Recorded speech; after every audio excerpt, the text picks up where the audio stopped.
ప్రపంచంలో ఎక్కడున్నా మీ గోత్రనామాలతో వేదమందిర్ నిర్వహించే ఆన్లైన్ పూజలు హోమాల ద్వారా దైవ అనుగ్రహాన్ని పొందండి. సార్ నమస్తే.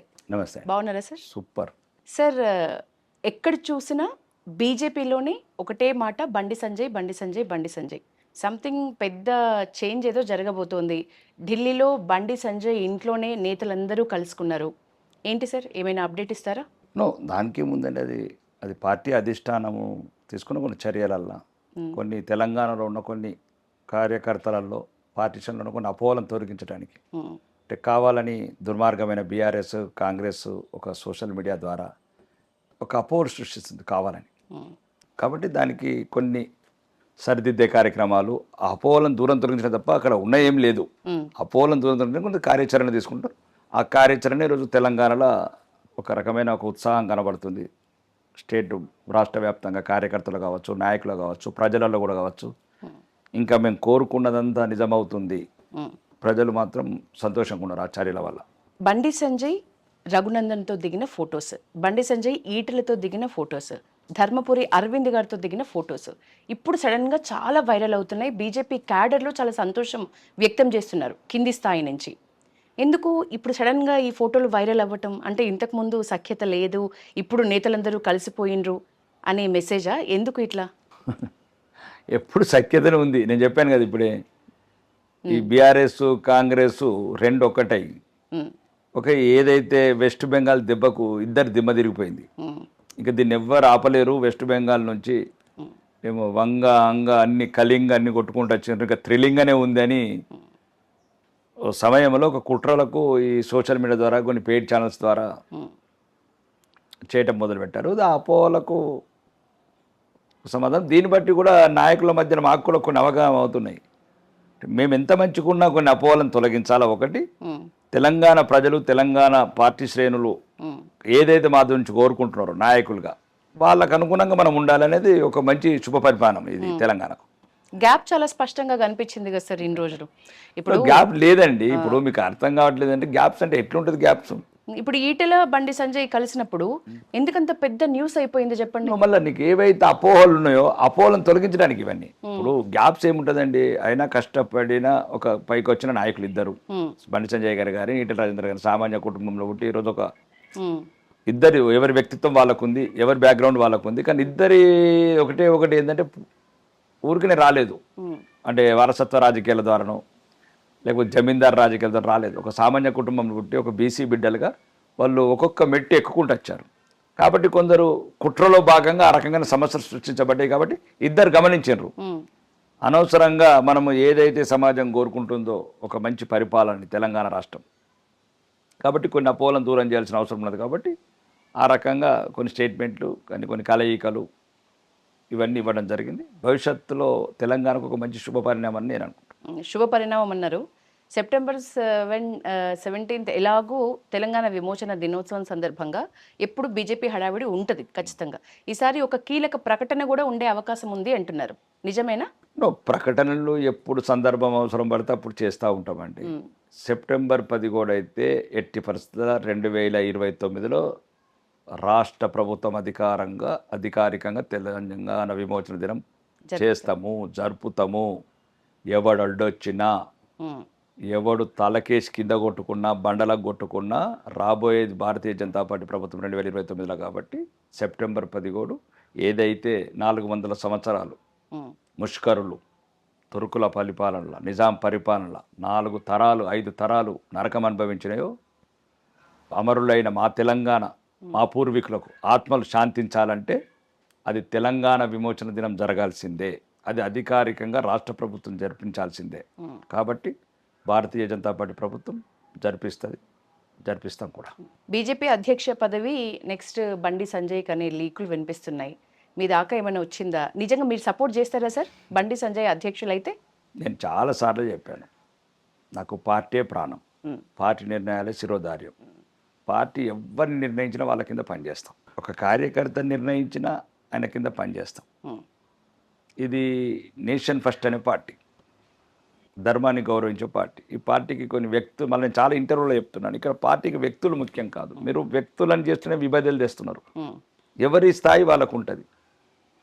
ఏదైనా సరే కేంద్ర పార్టీ ఇప్పుడు కార్యకర్తలు నాయకులు ఏ నాయకత్వాన్ని కోరుకుంటారో ఆ నాయకత్వం వైపు ఉంటుంది. అది ఇప్పుడు ప్రతి 3 సంవత్సరాలకు ఒకసారి జరుగుతున్న ప్రక్రియ. ఒక్కోసారి మధ్యన జరుగుతుండొచ్చు, ఒక్కోసారి లేట్ జరుగుతుండొచ్చు. కానీ ఏదైనా పార్టీ తన దృష్ట్యా ఏ నిర్ణయం తీసుకున్నా మేము దాన్ని గౌరవిస్తాం. ఈరోజు రామచంద్రరావు గారు ఉన్నా కానీ రామచంద్రరావు గారి నాయకత్వంలో కూడా మేము ఉధృతంగా పనులు చేస్తున్నాం. ఈరోజు రైతు గోస కావచ్చు, ఫీజు రింబర్స్మెంట్ కావచ్చు, లేకపోతే ఉద్యోగుల బకాయిలు కావచ్చు, అన్నిటి మీద పోరాటం చేస్తున్నాం. మేము సైనికులం, వాళ్ళు సైన్యాధిపతులు. రామచంద్రరావు గారు కావచ్చు, కిషన్ రెడ్డి గారు కావచ్చు, బండి సంజయ్ గారు కావచ్చు. కాబట్టి ఏదేమైనా పార్టీ నాకైతే ఒకటే, నాకైతే పార్టీ అన్నిటికన్నా మించింది. నాకు పార్టీ అయితే మీ ఒపీనియన్ని కాసేపు పక్కన పెడితే సార్, బండి సంజయ్కి ఒకవేళ బాధ్యతలు ఇస్తే భగీరథ విషయంలో కొంత డ్యామేజ్ జరిగిన విషయం వాస్తవం, ఎవరు ఒప్పుకున్నా ఒప్పుకోకపోయినా. మరి ఒకవేళ బాధ్యతలు ఇస్తే దేశవ్యాప్తంగా నెగిటివ్ ప్రచారానికి ఆస్కారం మీరు ఇచ్చుకున్నట్లే కదా. అది కోర్టు పరిధిలో ఉన్న న్యాయస్థానాల్లో ఉన్న సమస్య ఒకటి. ఇంకా దాని గురించి న్యాయస్థానమే తీర్పులు చెప్పాలి. ఆరోపించిన ప్రతి ఒక్కళ్ళు దోషులు కాలేరు. ఇప్పుడు మీ మీద 100 ఆరోపణలు ఉంటాయి, నా మీద 100 ఆరోపణలు ఉంటాయి. మనం దోషులమైతే ఇక ప్రతి ఒక్కళ్ళు ఆరోపణలు చేస్తుంటే శిక్షలు మీడియానే ఖరారు చేస్తుంటే ఇక దేశంలో ఏ వ్యవస్థకు ఒక ట్రస్టెడ్ లేదు, ఒక ఇన్వెస్టిగేషన్ వ్యవస్థకు లేకపోతే న్యాయ వ్యవస్థకు అన్నీ. కాబట్టి అది ఒక కుటుంబంలో జరిగిన సంఘటన, దాన్ని మనం న్యాయస్థానానికి వదిలేయాలి. దాన్ని నాకు తెలిసి బండి సంజయ్ గారికి అయితే దీనికి సంబంధం లేని ఇష్యూ. అంటే అట్లీస్ట్ పోక్సో విషయంలో తీర్పు అయితే రాలేదు కాబట్టి సార్, తీర్పును బట్టి ఏమైనా ఆలోచన ఉండే అదేం ఉండదండి. అవి నిరంతరం జరిగే ప్రక్రియలో కుటుంబాలకు జరిగిన సమస్యలు ఆ కుటుంబాలు పరిష్కరించుకుంటాయి. భారతీయ జనతా పార్టీకి సంబంధం లేదండి. భారతీయ జనతా పార్టీ మేమేం చేయలేదు, పార్టీ ఏం చేయలేదు కదా అట్లాంటి సంఘటనలు.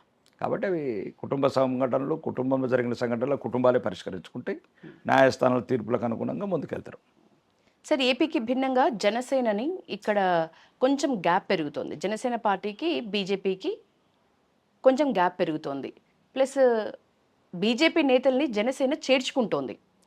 ఫిరాయింపులకి పూర్తి వ్యతిరేకమైన మీరు, లేకపోతే మీ పార్టీ ఏమైనా వార్నింగ్ ఇచ్చే అవకాశం ఉందా జనసేనకి?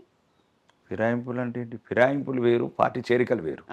ఇప్పుడు మీరు యాక్సెప్ట్ చేస్తారా ఈ చేరికల్ని? ప్రజాస్వామ్యంలో ఎవరైనా సరే ఎవరికి నచ్చిన భావజాలంతో సిద్ధాంతం పోవచ్చు. తప్పేముంది? That is the beauty of democracy. రాజ్యాంగమే రాశారు, ప్రజాస్వామ్యంలో తమ స్వేచ్ఛ, నాయకులకు వాళ్ళు కోరుకునే పార్టీలకు వెళ్ళొచ్చు, వాళ్ళు కోరుకున్న పదవులకు పోటీ చేయొచ్చు. నీకు ఏ పార్టీ సపోర్ట్ లేకుండా నువ్వు ఎంపీగా పోటీ చేయొచ్చు, రాష్ట్రపతిగా పోటీ చేయొచ్చు. అంటే నేను అనేది ఏంటంటే ఈ దేశ ప్రజాస్వామ్యంలో ఒక స్వేచ్ఛ, అది ప్రజాస్వామ్యయుతంగా పార్టీలు వాళ్ళకి ఇష్టం వచ్చిన, ఈరోజు జనసేన నచ్చచ్చు, రేపు తెలుగుదేశం నచ్చచ్చు, ఎల్లుండి కమ్యూనిస్ట్ నచ్చచ్చు, లేదు కవిత పార్టీ నచ్చచ్చు, లేదు బీజేపీ నచ్చచ్చు, ఆందోళన ఇళ్ళ రావచ్చు. ఒక ఆధునిక భారతంగా అభివృద్ధి వైపు అడుగులెడుతున్నదంటే భారతీయ జనతా పార్టీ నాయకత్వంలో కుంభకోణాలు లేని, కుటుంబ పాలన లేని ఒక పరిపాలన చేస్తుంది. ఈరోజు దేశ యువత కోరుకుంటున్న, మధ్యతరగతి కోరుకుంటున్న, పేదలు కోరుకుంటున్న ఏదైతే అభివృద్ధి ఉందో అది అన్ని వర్గాలకు అభివృద్ధి సమాంతరంగా చేసుకుంటూ వస్తున్నది ప్రభుత్వం. కాబట్టి ఇంకా మ్యాక్సిమం అన్ని పార్టీల వాళ్ళు మా దాంట్లోకి వస్తున్నారు. ఇంకా మా దాంట్లోకి వెళ్ళి పోయే వాళ్ళని ఎవరు చూడలేదు. ఎక్కడైనా మరి గల్లీ లీడర్లు, బుల్లి లీడర్లు ఉంటే పోతే పోయి ఉండొచ్చు, కానీ తప్ప మాకు తెలిసేది మా పార్టీలోకి వెళ్ళి ఈరోజు దేశం అంతా మా పార్టీలోకి వస్తున్నది. అది అండమాన్ కావచ్చు, అది వెస్ట్ బెంగాల్ కావచ్చు, అది మహారాష్ట్ర కావచ్చు, లేకపోతే ఇంకే రాష్ట్రం అన్న కావచ్చు, పంజాబ్ కావచ్చు, జమ్మూ కాశ్మీర్ కావచ్చు, మొత్తానికి మొత్తం దేశమంతా కాషాయమయం అవుతున్నది. కాషాయం అనేది మా వ్యక్తిగతం అండి, మా మతం, మా ధర్మం. అది కాషాయానికి భారతీయ జనతా పార్టీ సిద్ధాంతం వేరు. Bharatiya Janata party political party, సబ్కా సాత్, సబ్కా విశ్వాస్, సబ్కా వికాస్, సబ్కా ప్రయాస్, అందరినీ కలుపుకొని. ఇప్పుడు ఉదాహరణకు మేఘాలయ స్టేట్ 96% క్రిస్టియన్స్ ఉన్నారు, అక్కడ కూడా బీజేపీ ముఖ్యమంత్రి ఎట్లుంటాడు? మాకు మతాలు కాదు ముఖ్యం, నేషన్ ఫస్ట్. కాబట్టి ఈరోజు మీకు చెప్పదలుచుకున్నది అంటే కాషాయం అనేది మా ధర్మం మాత్రమే, అంతే తప్ప కాషాయము రాజకీయ పార్టీ కాదు, ఆపాదించద్దు. ఓకే, కొందరు అనుకుంటారు అభివృద్ధిని తక్కువ చూపించే ప్రయత్నంలో ఇట్లాంటి పదాలు వాడతారు. ఎట్లయితే ఇతర మతస్థులకు ఎట్లయితే నమ్మకాలు ఉన్నాయో మాకు నమ్మకాలు ఉన్నాయి. మీరు సూటిగా చెప్పండి సార్, మీకు జనసేన పార్టీ దగ్గర దూరమా, గ్యాప్ ఉందా లేదా? జనసేన పార్టీ గురించి ఎక్కువ నేను ఏ పార్టీ గురించి ఎక్కువ ఆలోచించాను? నేను కాంగ్రెస్ గురించి ఎక్కువ ఆలోచించాను, జనసేన గురించి ఎట్లా ఆలోచిస్తాను? కాంగ్రెస్ గురించి మీరు ఈ మధ్య ఆలోచిస్తున్నారు? నథింగ్. నేనైతే వ్యక్తిగతంగా చెప్తున్నాను. మీరు అడిగదలుచుకున్నది ఇప్పుడు కొన్ని ఏముంటాయండి యశోద, కొన్ని నిర్ణయాలు పార్టీ నిర్ణయాలకే వదిలిపెట్టాలి, పార్టీ నాయకత్వానికి వదిలిపెట్టాలి. నేను పార్టీలో ఆ స్థాయి అంటే అంత పెద్ద స్థాయి నాయకుని కాను, ఢిల్లీ లెవెల్ కావచ్చు, లేకపోతే రాష్ట్రంలో నేను పార్టీ ప్రెసిడెంట్ స్థాయి లెవెల్ నాయకుని కాను. నేను ఒక శాసనసభ్యుడిగా ఈరోజు ప్రభుత్వాన్ని ప్రశ్నించి నిలదీసే శాసనసభలో కావచ్చు, నేను ఈ ప్రజలలో ఒక మంచి పేరు సంపాదించుకుంటున్నాను. ఓకే, అది పక్కన పెట్టండి. నేను ప్రశ్నించేది నా కుటుంబం గురించి ప్రశ్నిస్తలేను, నా కాంట్రాక్ట్ల గురించి ప్రశ్నిస్తలేను. ఏ పార్టీలైనా నేనైతే పట్టించుకోను.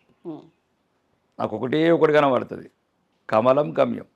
గమ్యం ఒకటే, తెలంగాణ సెక్రటరియట్ మీద భారతీయ జనతా పార్టీ జెండా ఎగరేయటం. ఈ రెండే కనబడితే నాకు ఇంకేది కనబడదు. ఓకే, బీజేపీలోకి వచ్చేసాను, అయిపోయింది, శాసనసభ్యుడికి ఎన్నిక. ఇంకా నాకు ఒకటి, అర్జునుడికి ఎట్లయితే పక్షి కన్ను కనబడాలో, ఆకులు, చెట్టు, పావులు ఇవన్నీ నాకు కనబడాయి. నాకు ఒకటి, తెలంగాణ సెక్రటరియట్ మీద భారతీయ జనతా పార్టీ జెండా ఎగరేయాలి. అదొక్కటే నా కోరిక.